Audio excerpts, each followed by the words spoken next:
សួស្តីអ្នកទាំងអស់គ្នាខ្ញុំបាទ SG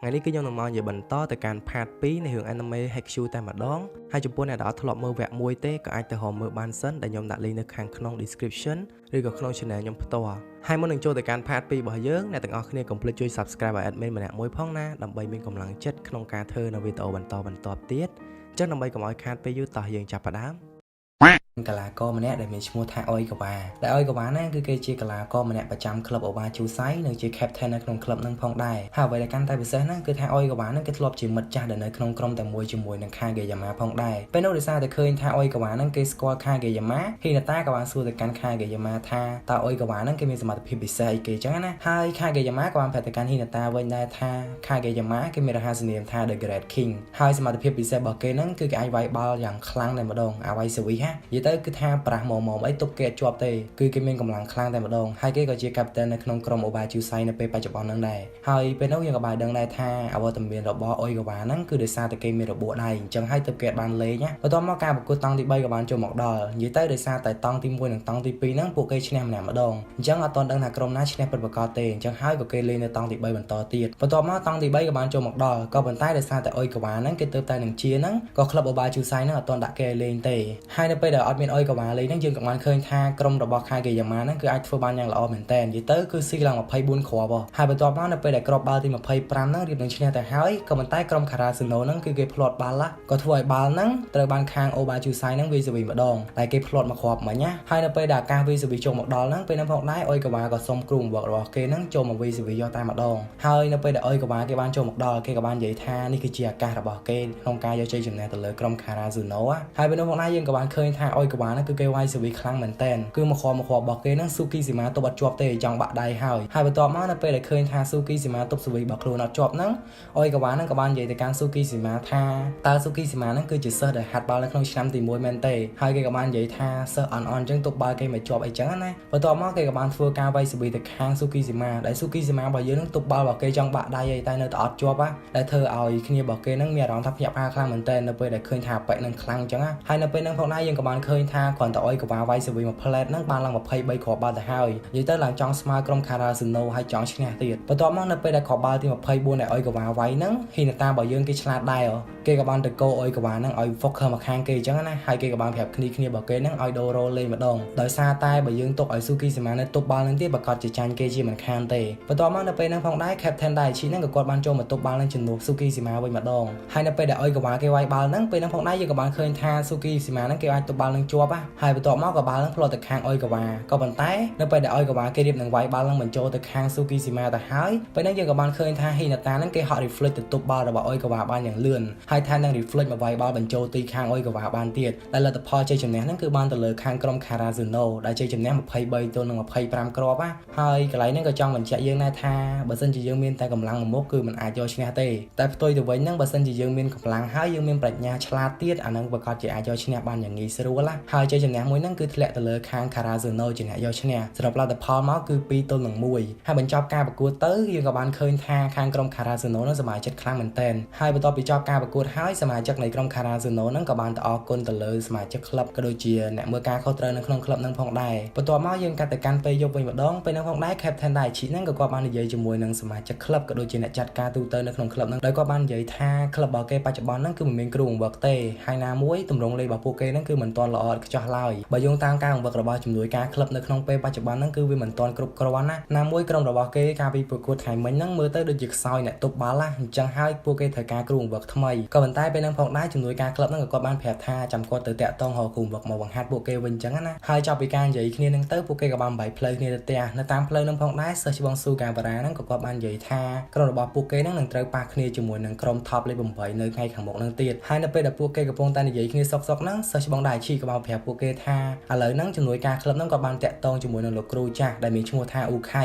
ឲ្យគាត់មកបង្វឹកពួកគេសារជាថ្មីហើយលោកគ្រូម្នាក់ហ្នឹងគឺធ្លាប់ជាលោកគ្រូដែលបង្វឹកហាត់នៅក្នុងក្រុមរបស់ Leroy Giant ផងដែរហើយពេលហ្នឹងផងដែរសិស្សច្បងដៃឈីក៏បានប្រាប់ទៀតថានៅក្នុងថ្ងៃស្អែកហ្នឹងគឺនឹងមានសមាជិកម្នាក់ទៀតដែលនឹងត្រឡប់មកកាន់ក្រុមរបស់ពួកគេវិញដែលគេម្នាក់ហ្នឹងបានផ្ទេរទៅរៀនសាលាដែលនៅក្នុងចំណាត់ថ្នាក់លេខ8មួយហើយបច្ចុប្បន្នហ្នឹងគេនឹងបដូរមកកាន់ក្លឹប Karazuno នៅថ្ងៃស្អែកហ្នឹងដែរហើយក៏បានប្រាប់ទៅកាន់ Hinata ថាបើសិនជាជួបគេឲ្យ Hinata ហ្នឹងហ ហៅគេថា senpai ហើយម្នាក់ហ្នឹងគឺមានរហស្សនាមថា Guardian of the Deity អញ្ចឹងបើសិនជាជួបគេនៅថ្ងៃស្អែកឲ្យហៅគេថា senpai អញ្ចឹងណាដូចជាហៅទៅកាន់ឋានការដែរបន្ទាប់មកយើងកាត់មកកាន់ថ្ងៃស្អែកវិញម្ដងដែលពេលនេះផងដែរ Kageyama គេកំពុងតែវឹកហាត់ម្នាក់ឯងនិយាយទៅគេរៀនវឹកហាត់វាយត្រូវគោលដៅពេលហ្នឹងក៏បានឃើញថា Hinata ហ្នឹងទៅគោគេដែរតែបើទោះបីជា Hinata មកគោគេមិនក៏ដោយក៏ Hinata ហ្នឹងអាចទប់បាល់របស់ Kageyama បានទេដោយសារតែគេវាយខ្លាំងណាហើយនៅពេលដែល Hinata ទប់បាល់គេជាប់ហើយដើរចេញទៅបាត់ហ្នឹងពេលហ្នឹងផងដែរ Kageyama ក៏បានវាយបាល់មួយទៀតមកក៏ប៉ុន្តែពេលនោះផងដែរក៏មានកីឡាករម្នាក់មកពីណាមិនដឹងទេមកទប់បាល់របស់ Kageyama បានយ៉ាងល្អតែម្ដង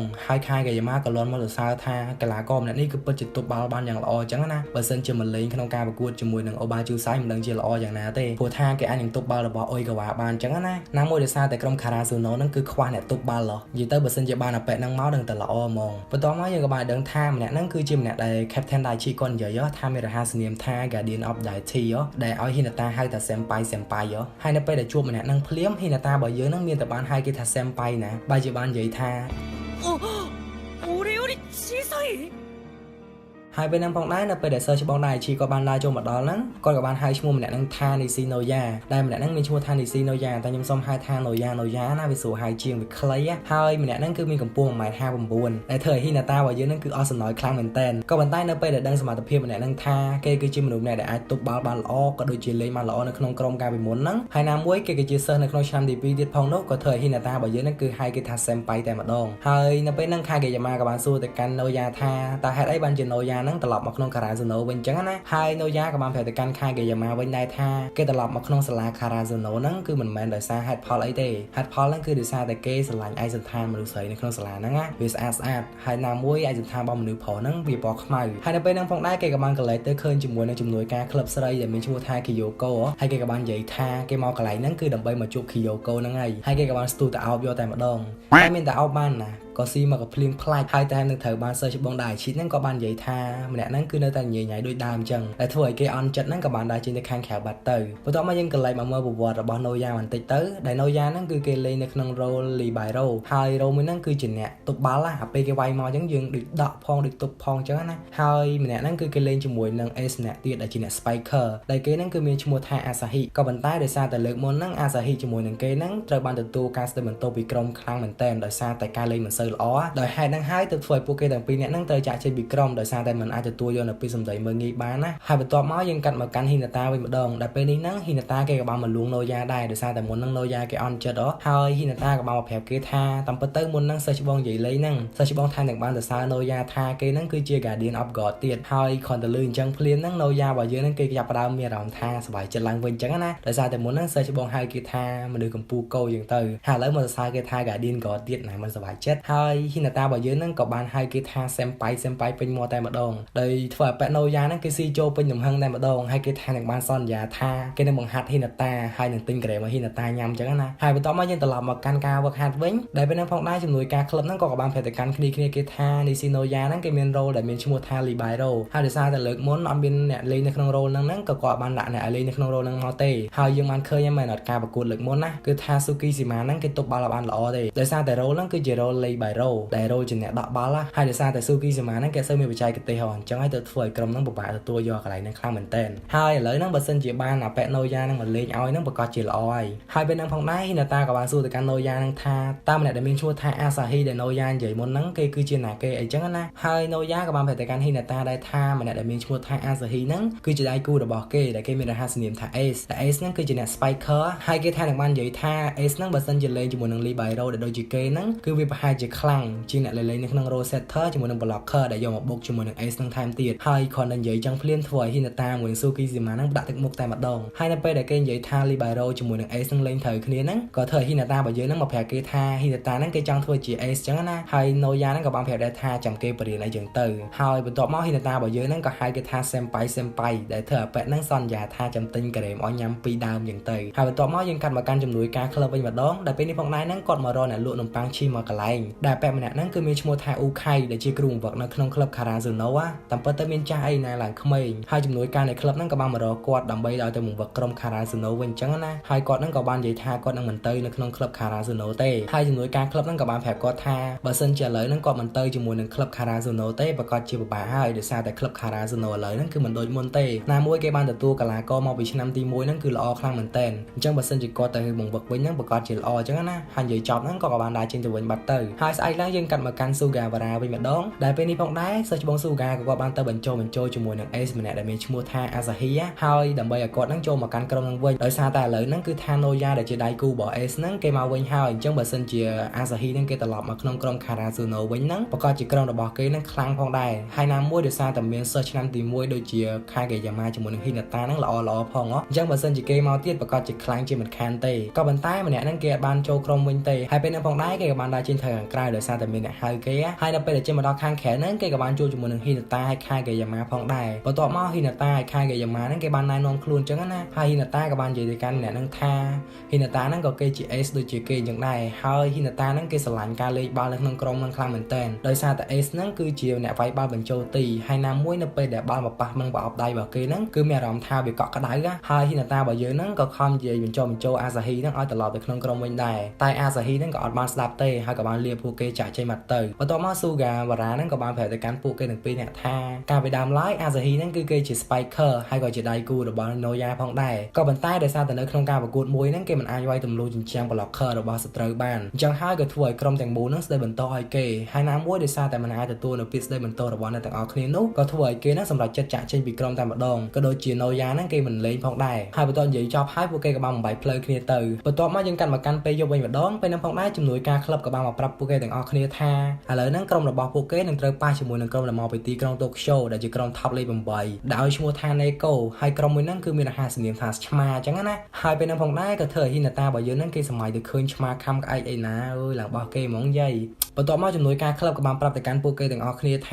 ាបើសិនជាក្រុមរបស់ពួកគេហ្នឹងប្រកួតជាមួយនឹងក្រុមខ្លាំងដែលមកពីទីក្រុង Tokyo ពេលហ្នឹងនឹងធ្វើឲ្យគ្រូបង្វឹកដែលមានឈ្មោះថា Ukai ហ្នឹងប្រកាសជាត្រឡប់មកបង្វឹកហាត់ពួកគេជាមិនខានទេដែលឮថាពួកគេនឹងប៉ះជាមួយនឹងក្រុមខ្លាំងអញ្ចឹងណាហើយបន្ទាប់មកយើងនិយាយអំពីសាច់រឿងរបស់ Noya វិញម្ដងដែលពេលហ្នឹងសិស្សច្បងDaichiក៏បាននិយាយទៅកាន់ Noya ថាបើសិនជាការប្រកួតហ្នឹងមាន Noya ធ្វើជា libero ហ្នឹងប្រកាសជាល្អជាមិនខានទេក៏ប៉ុន្តែ Noya គេបាននិយាយថាបើសិនជាគេលេងជាមួយនឹងសិស្សឆ្នាំទី1ទាំងអស់នេះប្រកាសជាការប្រកួតហ្នឹងនឹងឈានដល់រលូនជាមិនខានទេតែ Noya គេសុំអត់លេងទេដោយសារតែគេអត់មានដៃគូរបស់គេដែលមានឈ្មោះថា Asahi អញ្ចឹងណាហើយបន្ទាប់ពីលឺ Noya និយាយអញ្ចឹងហើយនៅពេលស្អែកឡើងហ្នឹង Kageyama ជាមួយនឹង Hinata ហ្នឹងគេក៏បានទៅនិយាយបញ្ចូលជាមួយនឹង Asahi ម្ដងទៀតដើម្បីឲ្យ Asahi ហ្នឹងត្រឡប់មកវិញអញ្ចឹងណាតែបើទោះបីជានិយាយយ៉ាងណាក៏ដោយក៏ Asahi ហ្នឹងគេអត់ត្រឡប់មកវិញដែរហើយនៅពេលដែលចេញមកផ្ទះហ្នឹង Asahi របស់យើងហ្នឹងគេក៏បានដើរកាត់ក្លឹបបង្វឹកហាត់បាល់ផ្ទះមួយហ្នឹងហើយគេក៏បានកន្លែងទៅឃើញថា Hinata របស់យើងហ្នឹងកំពុងតែវឹកហាត់ជាមួយនឹង Kageyama ហើយក៏បានឃើញអំពីក្បាច់លេងរបស់ Hinata យ៉ាងល្អផងដែរដែលពេលនេះផងដែរ Asahi គេបានដើរកាត់ក្លឹបបាល់ផ្ទះរបស់ Hinata ហើយគេក៏បានស្ដាប់ឮ Hinata និយាយថាខុសតែមួយសប្តាហ៍ទៀតទេក្រុមរបស់គេនឹងត្រូវប៉ះជាមួយនឹងក្រុម Neko ហើយពេលហ្នឹងផងដែរ Captain Daichi ក៏បានឡើងមកដល់ហើយគាត់ក៏បាននិយាយទៅកាន់ Asahi ថាហេតុអីបានជាថ្ងៃហ្នឹង Asahi គេអារម្មណ៍ល្អដើរកាត់ក្លឹបបាល់ផ្ទះអញ្ចឹងណាឬមួយគេហ្នឹងមានបំណងចង់មកវឹកហាត់វិញមែន Asahi ក៏បាននិយាយថាគេមិនមកវឹកហាត់វិញទេគ្រាន់តែគេដើរកាត់អីចឹងណាហើយ Captain ក៏បាននិយាយបញ្ចូល Asahi ឲ្យមកវឹកហាត់វិញដោយសារតែខ្វះតែមួយសប្តាហ៍ទៀតទេក្រុមរបស់គេហ្នឹងនឹងត្រូវប៉ះគ្នាជាមួយនឹងក្រុម Neko ហើយបន្ទាប់មក Asahi នៅពេលដែលឮថាប៉ះគ្នាជាមួយនឹងក្រុមហ្នឹងគេក៏មានអារម្មណ៍ថាភ្ញាក់ផ្អើលដែរហើយពេលហ្នឹងផងដែរ Captain ក៏បានបញ្ចូលគេចឹងណាហើយ Asahi ក៏បាននិយាយថាគេធ្លាប់បានបដិសេធជាមួយនឹង Noya ហើយនឹង Suga ហើយអញ្ចឹងគេមិនចង់ចូលវិញទេបន្ទាប់មក Captain ក៏បាននិយាយទៅកាន់គេវិញថាគាត់មិនខ្វល់ថាគេហ្នឹងបានបដិសេធជាមួយនឹង Noya ឬមួយក៏មិនទេក៏ប៉ុន្តែអ្នកទាំងអស់គ្នាហ្នឹងសុទ្ធតែចង់ឲ្យគេត្រឡប់មកវិញហើយនេះគឺជាហេតុផលគ្រប់គ្រាន់សម្រាប់ឲ្យ Asahi ហ្នឹងត្រឡប់មកវិញអញ្ចឹងណាបន្ទាប់ពីនិយាយចប់ហើយក៏បានដើរចេញទៅបាត់ទៅបន្ទាប់មកយើងងាកមកកាន់ជំនួយការក្លឹបវិញម្ដងដែលពេលហ្នឹងផងដែរគាត់កំពុងតែនិយាយជាមួយនឹង Ukai ដើម្បី Ukai នឹងត្រឡប់ទៅវឹកហាត់ក្រុមបាល់ទះវិញអញ្ចឹងណាហើយ Ukai នឹងក៏បាននិយាយថាគាត់មានក្រុមបាល់ទះទៅត្រូវលេងហើយណាមួយគាត់មិនចង់ត្រឡប់ទៅវិញទេក៏ប៉ុន្តែនៅពេលហ្នឹងផងដែរជំនួយការក្លឹបក៏បាននិយាយថាខ្វះតែមួយសប្តាហ៍ទៀតទេហ្នឹងក្រុមរបស់គេនឹងត្រូវប៉ះគ្នាជាមួយនឹងក្រុម Neko ហើយក្រុមមួយហ្នឹងក៏ធ្លាប់ជាក្រុមមួយដែលជាគូប្រកួតរបស់លោកគ្រូ Ukai ហ្នឹងកាលពី8ឆ្នាំមុនផងដែរអញ្ចឹងបើសិនជា Ukai ទៅវឹកហាត់វិញហ្នឹងប្រកាសជាមានតិចនិចក៏ដូចជាដឹងតាក់តិចអំពីក្រុមហ្នឹងផងដែរអញ្ចឹងណាហើយ Ukai នៅពេលដែលឮថាប៉ះគ្នាជាមួយនឹងក្រុម Neko ហ្នឹងគាត់ក៏សម្រេចចិត្តទៅជួយបង្វឹក ហាត់ផងដែរហើយមុននឹងគាត់ទៅហ្នឹងក៏គាត់បានខលទូរស័ព្ទទៅឲ្យកូនរបស់គាត់ហ្នឹងឲ្យមកជួយលេងអញ្ចឹងណាបន្ទាប់មកយើងងាកមកកាន់អាសាហ៊ីវិញម្ដងដែលពេលនេះផងដែរហ្នឹងអាសាហ៊ីកំពុងតែអង្គុយគិតម្នាក់ឯងថាតើគួរត្រឡប់មកកាន់ក្រុមវិញអត់ហើយយើងងាកមកកាន់ណូយ៉ាវិញម្ដងដែលពេលហ្នឹងផងដែរហ្នឹងណូយ៉ាគេកំពុងតែ warm up ទៅកាច់សរសៃដៃកាច់សរសៃជើងអញ្ចឹងណាហើយឋានការក៏បានសួរណូយ៉ាថាតើគេកំពុងតែធ្វើអីហើយណូយ៉ាក៏បានប្រាប់ថាគេកំពុងតែ warm up អំពី role defense របស់គេហើយកន្លែងនេះសូមបញ្ជាក់ពី position របស់ណូយ៉ាបន្តិចដោយសារតែណូយ៉ាហ្នឹងគេមាន position ជា libero ហើយកន្លែងហ្នឹងគឺជា role defense ដែលមានន័យថាគេអាចវាយបាល់ឬក៏សវីបាល់បានទេដែល role របស់គេហ្នឹងគឺមានតួនាទីក្នុងការការពារបាល់ដើម្បីកុំឲ្យបាល់ចូលទ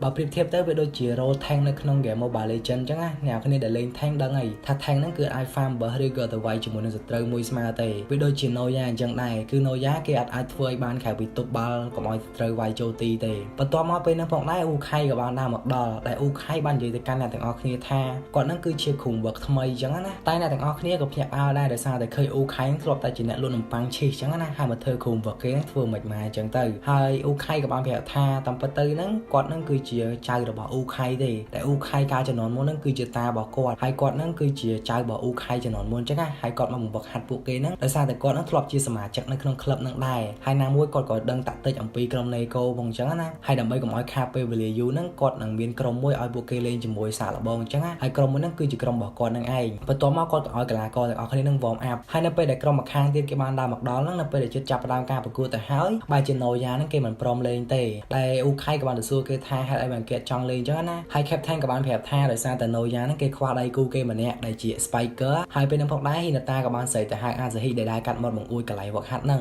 ហើយលោកគ្រូអ៊ូខៃហ្នឹងក៏បានចេញទៅសួរអាសាហ៊ីថាតើអាសាហ៊ីហ្នឹងគេលេងនៅក្នុង role អីចឹងណាអាសាហ៊ីក៏បានប្រាប់ថាគេគឺជា spiker ហើយអ៊ូខៃអត់មានចាំយូរទេក៏សម្លុតឲ្យគេហ្នឹងចូលមកលេងបាល់យកតែម្ដងដោយដឹងថាគេហ្នឹងគឺជាដៃគូរបស់ណូយ៉ាផងពេលហ្នឹងយើងក៏បានឃើញថាអាសាហ៊ីបានដើរចូលមកកាន់កន្លែងវឹកហាត់ផងដែរតែនេះគឺជាការវិលត្រឡប់មកវិញរបស់អាសាហ៊ីណាបន្ទាប់មកនៅពេលដែលចាប់ផ្ដើមការប្រកួតហ្នឹងដោយសារតែខាងក្រុមរបស់លោកគ្រូអ៊ូខៃដែលត្រូវលេងជាមួយនឹង Karasuno ហ្នឹងមានគ្នាតែ3នាក់អញ្ចឹងហើយគាត់ក៏បានរើសយកកីឡាករខ្លះទៅជួយលេងអញ្ចឹងណាហើយការប្រកួតក៏បានចាប់ផ្ដើមយើងក៏បានឃើញថា Suga បើទោះបីជាគេជើងចាស់ពិតមែនតែគេនៅតែមានសមត្ថភាពខ្លាំងអញ្ចឹងណាហើយនៅពេលហ្នឹងយើងក៏បានឃើញថា Hinata របស់យើងហ្នឹងគឺមិនអន់ទេនៅពេលដែល Hinata របស់យើងវាយមកគ្រាប់ហ្នឹងធ្វើឲ្យលោកគ្រូអ៊ូខៃមានអារម្មណ៍ថាភ្ញាក់ផ្អើលខ្លាំងដែរដោយសារតែ Hinata របស់យើងគេ reflect លឿនណោះក៏ប៉ុន្តែខាងក្រុមរបស់លោកគ្រូអ៊ូខៃហ្នឹងក៏មិនអន់បានដែរទៅក្រុមជើងចាស់សាហាវដូចគ្នាពេលហ្នឹងដែរយើងក៏លេចទៅមើលប្រវត្តិរបស់អាសាហ៊ីបន្តិចទៅដែលអាសាហ៊ីហ្នឹងកាលពីជំនាន់មុនគេលេងនៅក្នុងក្រុម Karasuno ហ្នឹងក៏ប៉ុន្តែនៅពេលដែលការប្រកួតមួយហ្នឹងអាសាហ៊ីបែរជាគេធ្វើឲ្យបានល្អសោះគេធ្វើជា spiker ក៏ប៉ុន្តែគេមិនអាចវាយទម្លាយប្រារបស់សត្រូវបានទ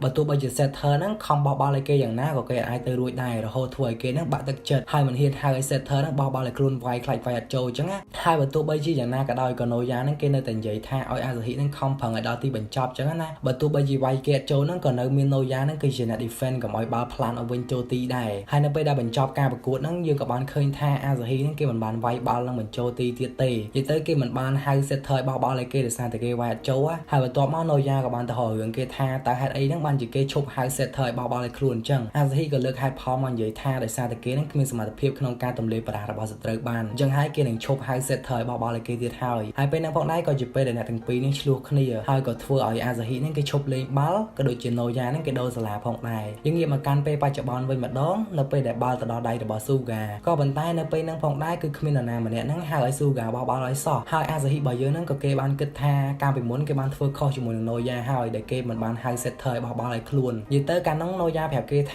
បើទោះបីជាលេងចាញ់មិនក៏ដោយក៏អាសាហ៊ីហ្នឹងត្រូវតែហៅឲ្យគេបោះបាល់ឲ្យខ្លួនដល់ទីបញ្ចប់អញ្ចឹងណាបើទោះបីជាវាយអត់ចូលក៏ដោយត្រូវតែវាយដល់ទីបញ្ចប់ហើយនៅពេលហ្នឹងមកដែរអាសាហ៊ីដោយសារតែខ្លាចខុសពីសម្ដីជាមួយនឹងណូយ៉ាហ្នឹងគេក៏បានហៅឲ្យ Suga ហ្នឹងបោះបាល់មកឲ្យគេក៏ប៉ុន្តែនៅពេលដែលគេវាយអត់ចូលហ្នឹងក៏បាល់ហ្នឹងផ្លាត់មកខាងក្រោយវិញតែពេលហ្នឹងផងដែរក៏មានណូយ៉ាហ្នឹងជាអ្នកទៅត្របាល់ហ្នឹងផងដែរដែលណូយ៉ាគេត្របាល់ល្អខ្លាំងមែនតើហើយហ្នឹងហើយគឺជាការធ្វើ exercise របស់គេមុនហ្នឹងណាហើយនៅពេលដែលបាល់របស់ណូយ៉ាហ្នឹងគេត្រហើយផ្លាត់ទៅខាងលើវិញក៏ជាឱកាសរបស់អាសាហ៊ីក្នុងការទម្លាយសំណាញ់ទីផងដែរដែលពេលហ្នឹងគឺថាអាសាហ៊ីរបស់យើងហ្នឹងគេវាយខ្លាំងមែនតើបើទោះបីជាស៊ូគីស៊ីម៉ាហើយខាហ្គេយ៉ាម៉ាធ្វើប្រាស់យ៉ាងណាក៏ដោយក៏អាចទប់គេជាប់ដែរទៅមកដៃហ្នឹងធ្លាយហ្គោលហ្មង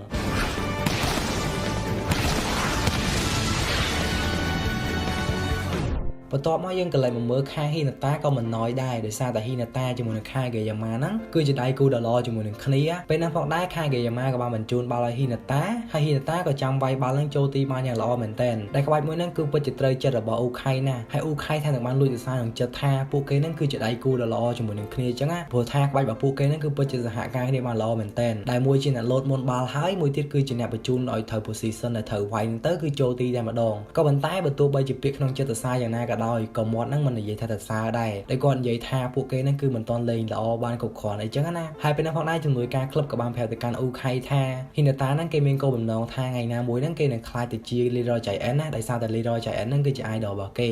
ហើយបន្ទាប់មកយើងកាត់មកខាងហ៊ីណាតាវិញម្ដងនៅពេលហ្នឹងផងដែរហ៊ីណាតារបស់យើងក៏ឆ្លាតដែរគេបានកន្លែងទៅមើលដៃរបស់ Suga តែ Suga គេបានផ្ដល់សញ្ញាឲ្យអាសាហ៊ីចាំវាយបាល់អញ្ចឹងណាហើយនៅពេលដែលអាសាហ៊ីគេចាំវាយបាល់របស់ Suga ហ្នឹងដោយសារតែហ៊ីណាតាយើងបានឃើញពី position របស់គេហ៊ីណាតាក៏ហត់ទៅទប់បាល់របស់អាសាហ៊ីតែម្ដងក៏ប៉ុន្តែបើទោះបីជាទប់យ៉ាងណាក៏ទប់អត់ជាប់ដែរដោយសារតែអាសាហ៊ីហ្នឹងគេមានកម្លាំងខ្លាំងណាហើយពេលហ្នឹងផងដែរក៏ធ្វើឲ្យហ៊ីណាតារបស់យើងហ្នឹងគេចាប់ផ្ដើមគិតថាគេហ្នឹងប្រកាសជាមិនខ្លាំងខ្លាចជា ace ទេដោយសារតែគេហ្នឹងមានកម្ពស់ទាបហើយណាមួយហ្នឹងគេមិនអាចវាយបាល់ខ្លាំងទេបើនិយាយទៅបើសិនជាយើងមានកម្ពស់ទាបហើយមកតែយើងលោតទៅវាយបាល់ដល់ហ្នឹងគឺអស់កម្លាំងវាយបាត់ហើយចំពោះអ្នកមានកម្ពស់ខ្ពស់ហ្នឹងគេគ្រាន់តែលោតបន្តិចមកគឺវាយខ្លាំងតែម្ដងតែក្បាច់មួយហ្នឹងហើយធ្វើឲ្យហ៊ីណាតារបស់យើងហ្នឹងគេចាប់ផ្ដើមគិតអវិជ្ជមានទៅលើខ្លួនឯងណាហើយពេលហ្នឹងក៏ធ្វើឲ្យហ៊ីណាតារបស់យើងហ្នឹងត្រូវស៊ីមកបាល់កណ្ដាលមុខដែរដោយសារតែគិតអវិជ្ជមានច្រើនពេកនិយាយទៅហ៊ីណាតារបស់យើងហ្នឹងគេសូវផ្ដោតអារម្មណ៍ទៅលើការប្រកួតមែនទេគេគិតតែពីគំនិតអវិជ្ជមានរបស់ខ្លួនឯងនិងអ្វីដែលខ្លួនឯងមានហ្នឹងគឺសុទ្ធតែជារបស់មិនល្អបន្ទាប់មកខាងហ្គេយ៉ាម៉ាក៏ដើរតួជាមិត្តល្អទៅនិយាយប្រាប់ហ៊ីណាតាថាបើទោះបីជាយ៉ាងណាក៏ដោយហ៊ីណាតារបស់យើងហ្នឹងគ្មានកម្ពស់ខ្ពស់គ្មានកម្លាំងខ្លាំងដូចជាគេពិតមែនតែហ៊ីណាតារបស់យើងហ្នឹងគេមានការ reflect លឿនក៏ដូចជាការលោតខ្ពស់ដែរ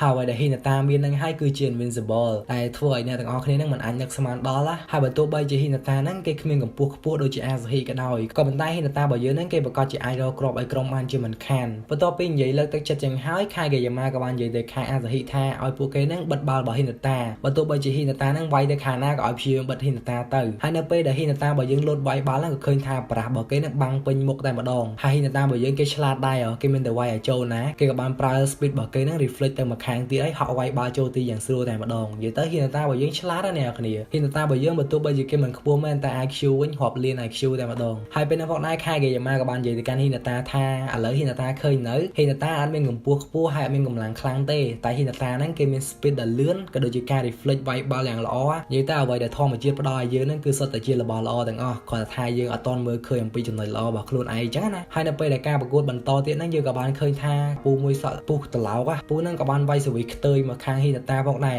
ហើយសវិហ្នឹងគឺថាខាងហ៊ីណាតាចាប់មិនក៏ចាប់អត់ជាប់ដែរហើយពេលហ្នឹងផងដែរជំនួយការក្លឹបក៏ឃើញថាក្បាច់មួយហ្នឹងគឺពិតជាក្បាច់ល្អក៏បានកត់ត្រាទុកផងដែរដែលបញ្ចប់ការប្រកួតទៅគឺក្រុមខារ៉ាសូណូហ្នឹងចាញ់ក្រុមរបស់លោកគ្រូអ៊ូខៃហ្នឹងអញ្ចឹងណាក៏ប៉ុន្តែបើទោះបីជាចាញ់យ៉ាងណាក៏ដោយក៏ទទួលបានបទពិសោធន៍មិនស្ទើរដែរនិងទទួលបានក្បាច់វាយសវិខ្ទើយមួយទៀតផងដែរហើយបន្ទាប់ពីចប់ការប្រកួតទៅហ៊ីណាតាក៏បានទៅនិយាយជាមួយនឹងអាសាហ៊ីអញ្ចឹងណាតែពេលហ្នឹងផងដែរអាសាហ៊ីក៏បាននិយាយលើកទឹកចិត្តហ៊ីណាតាថាកុំឲ្យហ៊ីណាតាហ្នឹងអស់សង្ឃឹមឲ្យសោះបើទោះបីជាហ៊ីណាតាហ្នឹងគេមិនមែនជា ace ក៏ដោយគេមានរោជា middle blocker ហ្នឹងក៏ប៉ុន្តែ middle blocker ហ្នឹងក៏អាចវាយនៅខាងឆ្វេងដែលហៅថា spiker ដែរអញ្ចឹងកុំឲ្យហ៊ីណាតាបាក់ទឹកចិត្តអញ្ចឹងណាជាមួយនឹងក្បាច់ reflect ដ៏លឿនរបស់ហ៊ីណាតាហ្នឹងប្រកាសជាថ្ងៃណាមួយហ្នឹងគេអាចធ្វើបានដូចជា Leroy Giant ជាមិនខានទេបន្ទាប់ពីចប់ការប្រកួតហើយលោកគ្រូអ៊ូខៃហ្នឹងក៏បាននិយាយប្រាប់អ្នកទាំងអស់គ្នាថាដោយសារតែពួកគេហ្នឹងគ្មានពេលវេលាច្រើនក្នុងការវឹកហាត់ទៀតទេអញ្ចឹងហើយក៏គាត់ហ្នឹងសូមឲ្យកីឡាករទាំងអស់គ្នាហ្នឹងរើអវ៉ាន់មកដេកនៅក្លឹបបងមកសួរថាវឹកហាត់អាហ្នឹងអីចឹងណាព្រោះថាពួកគេមានពេលវេលាវឹកហាត់ច្រើនទេក៏ដូចជាពេលវេលាទៅផ្ទះហើយមកវិញទៅផ្ទះញ៉ៃច្រើនណាឲ្យពួកគេហ្នឹងមកញ៉ាំបាយនៅក្លឹបបងមកសួរថាញ៉ាំបាយហើយយើងហាត់ហ្មងចឹងណាហើយបន្ទាប់មកមុននឹងចាក់ចេញទៅផ្ទះទៅរើអវ៉ាន់ហ្នឹងពួកគេក៏បានជំនុំគ្នាហើយនឹងសហ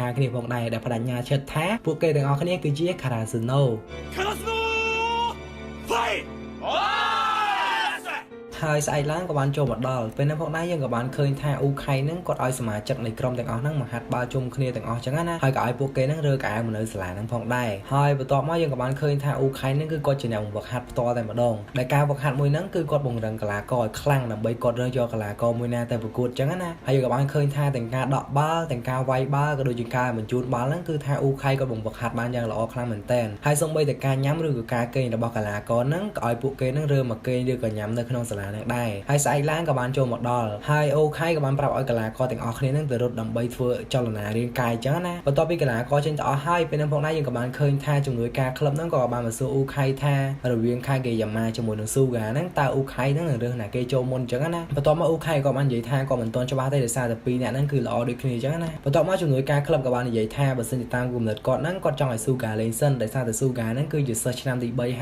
ហើយនេះគឺជាឆ្នាំចុងក្រោយដែលស៊ូហ្គាហ្នឹងគេត្រូវចាក់ចេញណាអញ្ចឹងបើសិនជាយកស៊ូហ្គាលេងវាល្អជាងក៏ប៉ុន្តែអូខេក៏បាននិយាយបដិសេធទៅវិញថាគាត់នឹងមិនទាន់សម្រេចចិត្តឲ្យនរណាគេលេងច្បាស់ទេហើយណាមួយបើសិនជាយើងយកហេតុផលទាំងអស់ហ្នឹងមកធ្វើហ្នឹងវាប្រកាសជាពិបាកខ្លាំងមែនទែនដោយសារតែការចំនួនគាត់លេងហ្នឹងគាត់គឺជាកីឡាករវ័យក្មេងក៏ប៉ុន្តែពេលហ្នឹងផងដែរក្លឹបខារ៉ាស៊ូណូហ្នឹងនៅតែប្រកាន់គោលការណ៍មួយថាដាក់កីឡាករជើងចាស់ឲ្យលេងអញ្ចឹងណាដោយមិនខ្វល់ពីកីឡាករវ័យក្មេងហ្នឹងយ៉ាងណាទេដោយវាគឺជាភាពលំអៀងណាហើយហេតុហ្នឹងហើយគាត់មិនចង់ឲ្យក្រុមរបស់គាត់ហ្នឹងគឺមានភាពលំអៀងទេឬក៏មិនស្មើសិទ្ធគ្នាបន្ទាប់មកយើងកាន់មកខាហ៊ីតាវិញម្ដងដែលកំពុងតែរត់វឹកហាត់ជាមួយនឹងគ្នារបស់គេហ្នឹងហើយពេលហ្នឹងហ៊ីតារបស់យើងហ្នឹងគេរត់ចូលមែនតើរត់ចាក់ចេញពីក្រុមអញ្ចឹងណារត់បែកពីក្រុមហ្មងហើយគេក៏បានទៅជួបជាមួយនឹងកីឡាករម្នាក់ដែលមានឈ្មោះថា Kozume Kenma ដែលអាប៉ែហ្នឹងកំពុងតែវង្វេងផ្លូវហើយហ៊ីតាក៏បានសួរនាំគេក៏បានដឹងថាអាប៉ែហ្នឹងគឺលេងនៅក្នុង Rosetter ហើយអាប៉ែហ្នឹងគឺជាសិស្សឆ្នាំទី2ទៀតដែលគឺជាអ្នកមានអាយុបងហ៊ីតាហើយហ៊ីតារបស់យើងហ្នឹងក៏សួរនាំដឹងថាអាប៉ែហ្នឹងគឺជាកីឡាករដែលមកពីក្លឹប Neko បន្ទាប់ពីសួរនាំមិនទាន់បានដឹងអីផងហ្នឹងក៏មានកីឡាករម្នាក់ទៀតដែលជាគ្នារបស់គេហ្នឹងមកនាំគេចេញទៅបាត់ទៅដែលម្នាក់ហ្នឹងគឺមានឈ្មោះថា Kuro